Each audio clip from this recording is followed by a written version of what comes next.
to introduce you to our new alumnus, Jim Good. Thank you for allowing me to be a part of this very special day, and thank you for this tremendous offer. I could never have imagined what started out as a hobby in my childhood years would lead to this. Graduates, think back to your inspirations. What led you to this moment? From a young age, I was always interested in the world of botany. I began collecting samples when I was a child. My mother gave me the book, Native Trees of Canada. Camping trips captured my interest about plants. When I was 13, that curiosity solidified in my mind to the dream of buying land and planting native trees from all over Canada. I wanted to create a nature park. I came north from Vancouver almost 51 years ago. I had very little money, no steady job, and brought with me only 3 things: a homemade camper on 4 wheels, a small record player, and a Bible. This new life was tough. I didn't have any family or friends. I worked odd jobs, mostly janitor, and lived in my camper year-round. But I thought of my dream each and every day. Graduates, the road of life is not always paved and well-marked.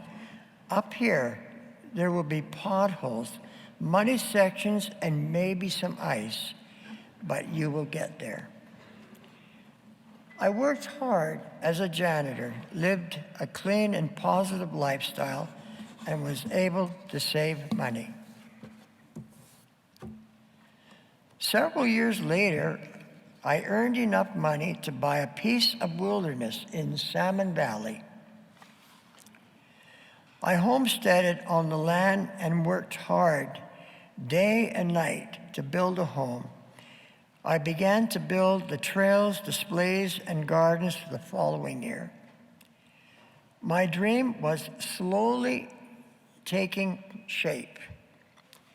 My journeys to collect plants and seedlings took me across Canada twice, from coast to coast, south to Point Pelee, and north to the Arctic Circle by road. Whether it was for a week or a weekend or between jobs, my travels were interrupted by stops to investigate the changing flora around me. I kept a botany journal, took photos, pressed samples, and when feasible, would carefully extract small seedlings. In the 1890s, my grandfather served as the road superintendent for the CPR Railway, stationed at Golden, BC. He earned the nickname Goodsir because of his esteemed reputation. I made a promise to my father when I was 14 years old. I told him I was going to name my park Goodsir after Mount Goodsir in Yoho National Park in honor of my grandfather. And I was named after him, Jim Good. In 1989, I opened the park to focus on education and the natural beauty of Canada, where people can come and learn about our diverse botanical regions. Today, I am proud that the park is unique in Canada with its walking trails and 2 museums, always welcoming visitors both near and far by donation only. Graduates, nurture your dreams like little seedlings.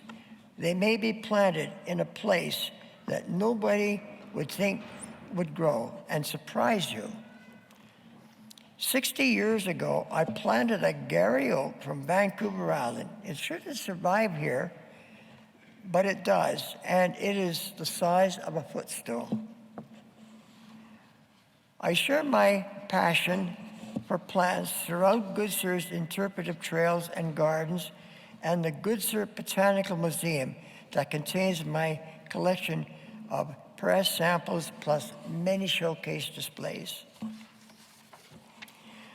Certainly, I also had to recognize that little record player I brought with me in 1973, so I created the J. Elgood Record Museum to take you back in time to the golden years of vinyl. And the park also has its own radio station, CGNP Radio Goodsir. The June 21st weekend, Goodsir Nature Park will be celebrating its 35th anniversary, and I encourage everyone to come, wander the trails, explore the museums, and share in the wonder of nature.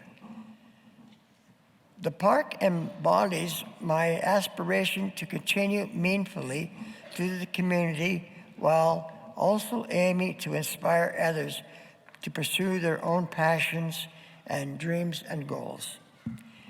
I would like to thank all my sponsors and volunteers who have stood beside me, helping to keep the park going and my dream alive. I would also like to thank my wife, Renee, and our daughter, Maureen, for being at my side every step of the way. Graduates, never be afraid to follow your dreams, no matter how daunting they may seem. Never give up on the passions in your life that speak to you from the soul. And I hope that you too will follow your dreams. Once again, thank you for this incredible honor, and congratulations to the class of 2024.